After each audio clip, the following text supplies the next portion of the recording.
Assalamualaikum warahmatullahi wabarakatuh. Kembali lagi kepada pembahasan materi humas. Sekarang sudah sampai bab 5 ya. Nah, di bab 5 ini kita akan membahas menerapkan komunikasi efektif dan media humas. Nah, di dalamnya ada dua pembahasan ya.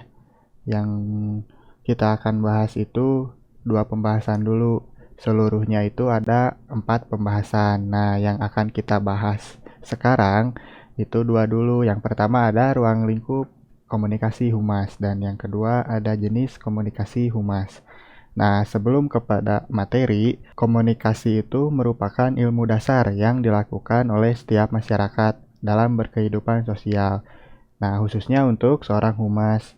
Salah satu komunikasi dasar adalah komunikasi efektif. Komunikasi jenis ini merupakan cara komunikasi yang paling sederhana. Hal ini karena pengukuran efektivitas dari suatu proses komunikasi jenis ini hanya ditentukan dan dapat dilihat dari tercapai atau tidaknya tujuan si komunikasi pengirim pesan. Nah, komunikasi ini juga terdiri atas verbal dan non-verbal. Bagaimana ruang lingkupnya dan apa aja jenis komunikasinya? Mari kita temukan jawabannya dengan membahas materi pada bab ini. Langsung saja kepada tujuan pembelajaran di bab ini ya. Peserta didik di sini diharapkan mampu menjelaskan definisi teknik komunikasi efektif, menguraikan elemen teknik komunikasi efektif, dan melakukan identifikasi teknik komunikasi efektif yang akan digunakan dengan cara yang bisa mereka pahami sendiri. Kalian pahami sendiri. Nah, pembahasan pertama yaitu kita pada ruang lingkup komunikasi humas. Komunikasi adalah proses penyampaian informasi, pesan, gagasan, atau pengertian dengan menggunakan lambang yang mengandung arti, baik secara verbal maupun non-verbal, dari seseorang atau kelompok orang kepada seseorang kelompok lainnya. Nah, yang pertama ada tujuan komunikasi. Nah, tujuan komunikasi menurut Onong Uzjana Effendi. Nah, sebagai berikut. Ada 4 ya. Yang pertama, perubahan sikap. Nah, maksud perubahan sikap di sini, komunikan dapat mengubah sikap setelah melakukan suatu proses komunikasi. Dampak dari tujuan komunikasi itu, yang pertama itu terciptanya perubahan sikap. Yang kedua ada perubahan pendapat. Nah, tentu saja kalau dalam kita berkomunikasi itu pasti ada perubahan pendapat ya. Tiap orang dapat berpendapat dengan berbeda. Nah, maksud dapat yang terjadi dalam suatu komunikasi yang tengah dan sedang berlangsung itu bergantung pada bagaimana komunikator menyampaikannya dalam penyampaian komunikasi. Nah, itu tentu akan ada perubahan pendapat dan juga perbedaan pendapat. Nah, selanjutnya akan tercipta perubahan perilaku. Tentunya setelah kita berbeda pendapat, kita juga dengan lawan bicara itu akan terciptanya perubahan perilaku secara otomatis. Nah, terutama misalkan kalau kita berkomunikasi dengan teman A misalkan. Nah, kita berkomunikasi dengan teman A itu dengan sangat antusias karena kita lebih dekat misalkan dengan dia. Nah, kalau misalkan kita berkomunikasi dengan si B misalkan yang kita mungkin tidak terlalu dekat ya, tapi kita hanya tahu orangnya saja misalkan. Nah, itu akan ada perubahan perilaku di situ. Akan ada sifat canggung. Jadi kita berkomunikasinya itu mungkin hanya secukupnya, tidak lepas. Tidak seperti kita berbicara dengan si A yang sudah kita kenal sebelumnya. Selanjutnya ada perubahan sosial. Nah, maksud perubahan sosial di sini itu terjadi misalkan dalam masyarakat. Nah, itu akan dapat menyesuaikan sendiri ketika kita berkomunikasi dengan misalkan masyarakat setempat, terutama kepada yang lebih tua dari kita. Selanjutnya ada tujuan komunikasi menurut Cangara Hafid. Ada 4 ya. Nah, tujuannya itu agar yang disampaikan dapat dimengerti. Tentu saja kalau kita berkomunikasi ya, kalau kita misalkan menyampaikan sesuatu atau menjelaskan sesuatu itu yang kita ingin itu yang disampaikan kita, yang dibicarakan oleh kita itu dapat dimengerti oleh orang lain gitu ya. Nah, seorang komunikator harus dapat menjelaskan kepada komunikan atau kepada pendengar dengan sebaik-baiknya dan hingga tuntas dan jelas, sehingga mereka dapat mengikuti apa yang dimaksud oleh pembicara atau penyampai pesan atau komunikator. Kedua, memahami orang. Nah, setelah kita menyampaikan, kita juga harus memahami orang. Bagaimana cara kita menyampaikan sesuatu kepada orang tersebut? Harus secara bagaimana agar mereka mengerti itu. Tentu saja harus dipahami dulu si orangnya. Jadi jangan hanya berkomunikasi dengan cara kemauannya sendiri gitu. Harus melihat situasi juga, orangnya itu seperti apa. Orangnya itu dapat dikasih pembahasan itu seperti apa. Selanjutnya ada agar gagasan dapat diterima oleh orang lain. Nah, tujuan yang ketiga ya. Nah, harus berusaha agar dapat diterima oleh orang lain dengan menggunakan pendekatan persuasif. Nah, bukan dengan memaksakan kehendak. Nah, misalkan kita menjelaskan sesuatu ya atau menyampaikan sesuatu gitu, asal kita menjelaskannya aja, misalkan gak ada gagasan sebelumnya. Nah, itu artinya kan memaksa ya, memaksakan kehendak kita, memaksakan penyampaian kita agar dapat diterima orang lain. Nah, itu nggak baik ya. Selanjutnya ada menggerakkan orang lain untuk melakukan sesuatu. Nah, komunikasi di sini seperti lebih dekat kepada arahan ya, berkomunikasi kepada arahan atau menyuruh seseorang agar tercapainya suatu tujuan tertentu. Nah, di sini itu lebih banyak komunikasi yang ini itu tujuannya lebih banyak digunakan oleh pemimpin perusahaan ya, agar si pegawainya itu dapat bergerak dengan baik. Nah, selanjutnya ada fungsi komunikasi. Nah, fungsi yang pertama itu untuk menginformasikan, to inform. Nah, memberikan informasi misalkan kepada masyarakat, memberitahu apa yang sedang terjadi misalkan, atau segala sesuatu yang disampaikan oleh orang lain. Selanjutnya ada mendidik atau to educate, berkomunikasi untuk mendidik ya, dengan melakukan sarana pendidikan. Nah, dengan komunikasi pendidik ini, manusia dapat menyampaikan ide dan pikiran kepada orang lain, sehingga orang lain dapat mendapatkan informasi dan ilmu atau pengetahuan. Selanjutnya ada mempengaruhi. Nah, berkomunikasi fungsinya itu untuk mempengaruhi tiap individu ya. Hal itu berusaha saling mempengaruhi pikiran si komunikan atau si komunikator juga dengan tujuan yang diharapkan. Selanjutnya ada unsur komunikasi ya. Menurut William J. Seller, ini tuh dibagi menjadi 8 ya. Yang pertama itu ada lingkungan komunikasi ya. Nah, di dalam lingkungan komunikasi ini ada 3 komponen penting, yaitu lingkungan fisik. Lingkungan fisik di sini yaitu tempat komunikasi yang sedang berlangsung. Misalkan kita sedang berkomunikasi langsung di sekolah, misalkan berkomunikasi langsung di perusahaan, misalkan, atau berkomunikasi langsung di masyarakat. Selanjutnya ada lingkungan sosial psikologis.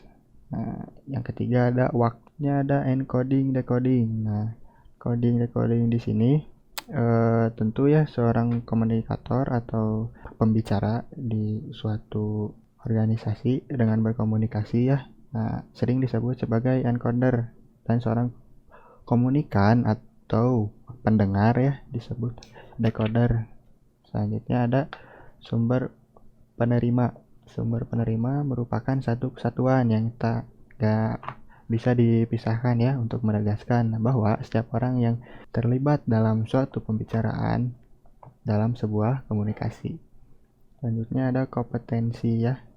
Nah, selanjutnya ada umpan balik atau feedback, timbal balik dalam suatu komunikasi. Selanjutnya ada gangguan komunikasi. Gangguan komunikasi ini menghalangi si penerima dalam menerima pesan yang dikirimkan oleh si komunikator. Gangguan di sini bisa berbagai macam hal ya.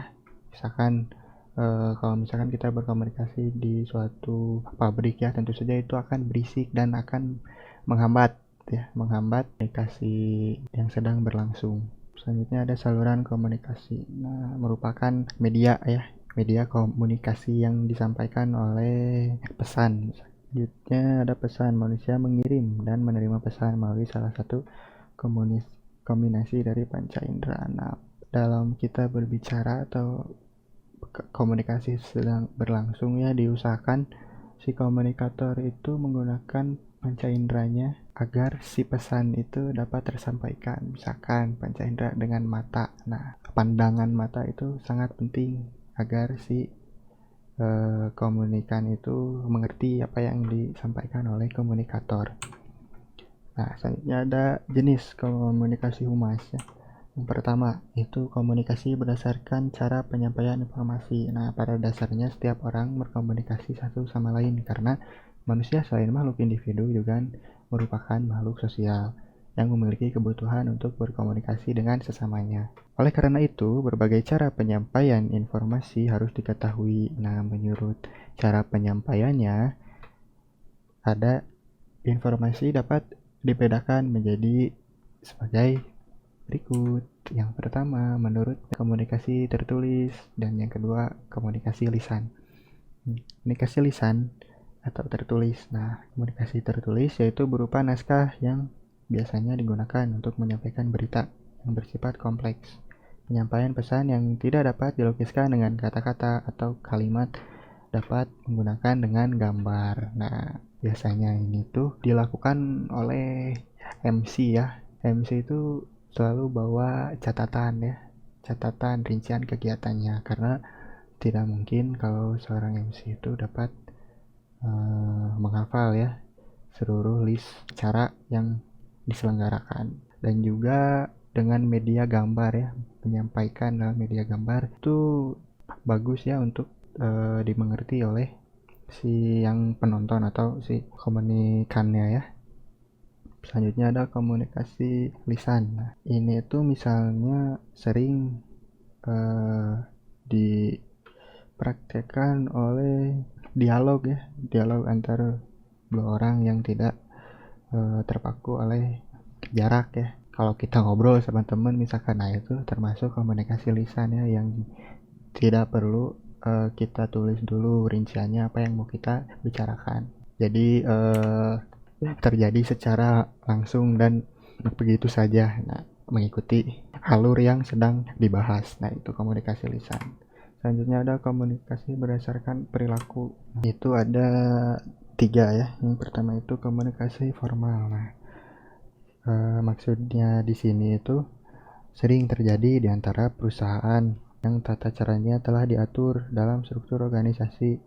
Misalnya kalau komunikasi formal itu terjadi ya pada rapat kerja perusahaan, konferensi, seminar. Nah, itu komunikasi formal ya, dan sebagainya. Selanjutnya ada komunikasi informal. Nah, itu sering terjadi juga di dalam perusahaan. Nah, namun komunikasi tersebut tidak terstruktur. Nah, bedanya itu tidak terstruktur dalam struktur organisasi dan tidak mendapat pengakuan resmi. Nah, komunikasi ini tuh tidak berpengaruh terhadap kepentingan organisasi atau perusahaan. Misalnya sering kan kita mendengar ya kabar burung. Nah, itu kan masih belum jelas ya, desas-desus, gosipnya. Nah, itu kan kita belum jelas ya apa maksud tujuannya. Selanjutnya ada komunikasi non formal. Nah, berhubungan dengan pelaksanaan tugas pekerjaan pada suatu organisasi atau perusahaan. Nah, komunikasi ini tuh biasanya berhubungan dengan kegiatan yang bersifat pribadi. Nah, atau tiap pegawai ya, komunikasi pribadi antar seorang pegawai. Selanjutnya ada komunikasi berdasarkan ruang lingkup. Nah, menurut ruang lingkupnya komunikasi dapat dibedakan sebagai berikut. Nah, di sini ada 2 ya. Yang pertama ada komunikasi internal. Nah, komunikasi internal itu komunikasi yang berlangsung dalam ruang lingkup atau lingkungan sebuah organisasi perusahaan. Nah, ini tuh sering terjadi dalam anggota perusahaan. Nah, di dalam komunikasi internal ini ada komunikasi vertikal ya, atau komunikasi antar atasan kepada bawahannya ya. Misalnya perintah dari atasan terhadap bawahannya. Nah, itu tersebut komunikasi vertikal. Seorang atasan itu pasti akan melakukan perintah, teguran, ataupun pujian ya. Nah, itu termasuk ke dalam komunikasi vertikal. Jadi dari atasan terhadap bawahan. Selanjutnya ada komunikasi horizontal. Nah, ini tuh sering terjadi juga dalam ruang lingkup organisasi atau kantor. Nah, biasanya komunikasi horizontal itu komunikasi yang bersifat yang mempunyai kedudukan sama ya atau sejajar antara pegawai dengan pegawai. Komunikasi pegawai dengan jabatan yang sama gitu ya. Selanjutnya ada komunikasi diagonal. Nah, suatu organisasi ya atau kantor yang tidak sama pada posisi sejalur atau vertikal. Jadi komunikasi bebas, misalkan pegawai dengan satpam, dengan seorang valet. Nah, itu termasuk komunikasi diagonal. Nah, yang kedua itu ada komunikasi eksternal. Nah, komunikasi yang berlangsung di organisasi, perusahaan, dan pihak masyarakat yang ada di luar organisasi atau perusahaan tersebut. Nah, gini ada hubungannya dengan masyarakat ya, antara masyarakat dengan organisasi atau perusahaan kita. Nah, di dalamnya itu ada ekspos, pameran, dan promosi. Nah, ada konferensi pers, siaran televisi dan radio, bakti sosial, dan pengabdian masyarakat. Nah, komunikasi eksternal ini tuh sering terjadi di acara pameran, misalkan acara promosi, acara bakti sosial yang ada hubungannya dengan organisasi. Nah, jadi secara tidak langsung di situ tercipta komunikasi eksternal antara si organisasi atau perusahaan dengan masyarakat melewati acara pameran, promosi, ataupun bakti sosial. Selanjutnya ada komunikasi berdasarkan aliran informasi. Nah, ada 5 ya. Yang pertama ada komunikasi satu arah atau simplex. Nah, komunikasi yang berlangsung hanya satu arah saja atau one way communication. Nah, jadi seorang pembicara saja misalkan. Jadi di komunikasi yang berlangsung itu tidak ada tanya jawab, tidak ada diskusi. Nah, itu komunikasi satu arah, jadi kita hanya memberitahu saja. Selanjutnya ada komunikasi dua arah. Nah, itu bersifat timbal balik. Nah, komunikasi dua arah ini misalkan kita ngobrol dengan teman ya, antar dua orang. Nah, secara tidak langsung kalau kita ngobrol dengan teman terjadi komunikasi dua arah. Nah, itulah yang disebut komunikasi dua arah. Selanjutnya ada komunikasi ke atas. Nah, ini tuh sering terjadi di sebuah perusahaan atau organisasi juga ya. Nah, komunikasi dengan atasan dan bawahan itu yang tadi. Misalkan ada yang akan ditanyakan kepada atasan atau atasan memberi arahan kepada bawahannya. Sebaliknya ada komunikasi ke bawah ya, yaitu terjadi antara atasan kepada bawahan. Misalnya atasan melakukan perintah kepada bawahannya atau kepada pegawainya. Selanjutnya ada komunikasi ke samping. Nah, ini tuh antar orang pegawai ya. Artinya sejajar komunikasinya itu sesuai dengan jabatannya. Selanjutnya ada komunikasi berdasarkan jaringan kerja ya. Nah, komunikasi ada 3 di sini ya, komunikasi jaringan kerja ini. Yang pertama itu komunikasi jaringan kerja rantai. Nah, komunikasi yang terjadi menurut saluran hierarki organisasi dengan jaringan komando sehingga mengikuti pola komunikasi formal. Selanjutnya ada komunikasi jaringan kerja lingkaran ya, yang terjadi melalui saluran komunikasi yang berbentuk seperti lingkaran. Nah, jadi terus saling berhubungan, misalkan antara 5 orang itu terus berputar si komunikasinya itu. Selanjutnya ada komunikasi jaringan bintang. Nah, yaitu komunikasi yang terjadi melalui satu sentral dan saluran yang dilalui lebih pendek. Nah, jadi satu dari pusat komunikasi disampaikan melalui saluran yang lebih pendek. Selanjutnya ada komunikasi berdasarkan peranan individu ya. Ini dibagi menjadi 3 ya. Yang pertama ada komunikasi antar individu dan individu yang lain. Nah, ini tuh terlaksana bisa baik secara formal maupun informal. Nah, Yang jelas di sini individu yang bertindak sebagai komunikator harus mampu mempengaruhi individu lain. Selanjutnya ada komunikasi antar individu dan lingkungan yang lebih luas. Ini tuh sama seperti komunikasi antar individu yang komunikasi yang pertama ya, cuman di sini ditambah di lingkungan yang lebih luas. Itu yang dimaksud lingkungan yang lebih luas itu masyarakatnya ya.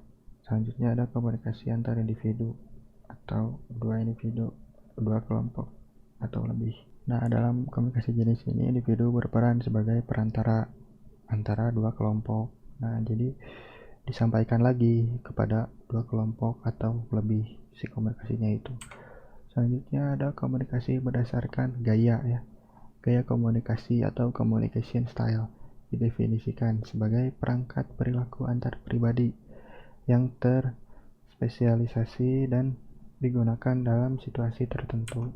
Ada 6 ya, ada 6 gaya komunikasi. Yang pertama controlling style ya, gaya komunikasi controlling style. Nah, gaya ini tuh bersifat mengendalikan, ditandai dengan adanya suatu kehendak untuk membatasi, memaksa, mengatur perilaku, pikiran, serta tanggapan orang lain. Nah, biasanya orang yang menggunakan gaya komunikasi ini dikenal dengan satu arah atau one way communication. Jadi tidak ada diskusi di dalamnya, tidak ada tanya jawab. Jadi kita hanya memerintah, hanya memberi arahan, memberitahu. Nah, itu kayak the controlling style ya. Selanjutnya ada the equalitarian style. Ini itu adanya landasan kesamaan yang ditandai dengan berlakunya arus penyebaran pesan baik secara lisan maupun tertulis. Gaya ini itu bersifat two-way communication ya. Jadi secara terbuka dua arah. Nah, artinya di sini setiap anggota organisasi dapat mengungkapkan pendapat dalam suasana yang rileks, santai, dan informal. Selanjutnya ada the structuring style. Nah, gaya komunikasi ini tuh memanfaatkan pesan verbal baik secara tertulis maupun lisan. Tentunya untuk memantapkan perintah yang harus dilaksanakan. Misalnya penjadwalan tugas dan pekerjaan, struktur organisasi, dan lain sebagainya.